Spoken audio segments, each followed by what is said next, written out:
இப்போல்லாம் காலையில் எந்திரிக்கையிலே சூரிய வெயில் மூஞ்சில சுள்ளுன்னு அடிக்குது. காலையில் எந்திரிச்சோன்னா அப்பா மாடு தான் அலசி விட்டுட்டு இருந்தாங்க. அதோட நம்ம பாலை பீச்சிட்டு அடுத்து நம்ம என்ன இட்லிக்கு ஊற போட்டிருந்தோமா அதை அப்படியே அரைச்சி வச்சுருந்தோம் நைட்டு.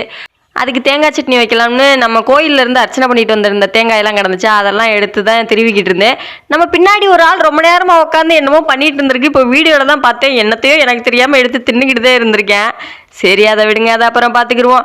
அப்புறம் அர்ச்சனை பண்ணிட்டு வந்த தேங்காய் 2 3 நிறையா கிடந்துச்சு. அதில் 2 தேங்காயை மட்டும் எடுத்து திருவி அப்பாட்ட தான் கொடுத்தேன் அரைக்கிறதுக்கு. ஏன்னா நம்ம தம்பி தான் சில நேரம் அழுவேன், சில நேரம் சிரிப்பேன். அவன் எப்படிப்பட்ட ஆளுன்னே தெரியாது. அதோட இட்லி அவிச்சு வச்சுருந்தேன்னா அப்பா தேங்காய் சட்னி வச்சுட்டாங்க. அப்புறம் அந்த கோயிலேருந்து கொண்டு வந்த பூவெல்லாம் இருந்துச்சு. இன்னைக்கு தான் ஒரு வாரம் கழித்து தலை சீவி அந்த பூவெல்லாம் தலையில் எடுத்து வச்சேன். சரின்ட்டு ஒரு வாரமாக ட்ரெஸ் எல்லாம் துவைக்கலையா, அதுவும் இல்லாமல் கோயிலுக்கு கொண்டு போன ட்ரெஸ் எல்லாம் நிறையா கிடந்துச்சா, இன்னைக்கு துவைச்சிடலான்னு காலையிலே ஊற போட்டிருந்தேன். தம்பி தூங்குறப்ப நம்மளுக்கும் தூக்கம் வந்துச்சு. என்ன பண்ணுறது, தூங்குனா நம்ம ட்ரெஸ் துவைக்க முடியுமா? அதனால ட்ரெஸ்ஸை துவைச்சி போட்டு அடுத்து போய் தூங்கலான்னு முடிவெடுத்தாச்சு. அவ்வளோதான். வீடியோ பிடிச்சிருந்தா லைக் பண்ணிக்கோங்க. பாய்.